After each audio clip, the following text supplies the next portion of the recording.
നമസ്കാരം, സിറ്റി ന്യൂസിലേക്ക് സ്വാഗതം. ഭാര്യയെ കുത്തി കൊലപ്പെടുത്താൻ ശ്രമിച്ച ശേഷം ഒളിവിൽ പോയ പ്രതി പോലീസ് പിടിയിൽ.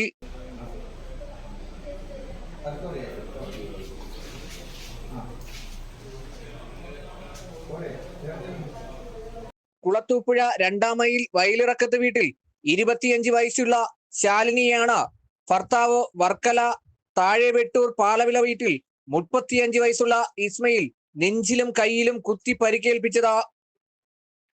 6 മാസത്തെ ജയിൽ ശിക്ഷ അനുഭവിച്ച ശേഷം നാട്ടിലിറങ്ങിയ കാപ്പ കേസ് പ്രതിയായ ഇസ്മയിൽ ഭാര്യയെ കുത്തി പരിക്കേൽപ്പിച്ച ശേഷം നാടുകടക്കുകയായിരുന്നു.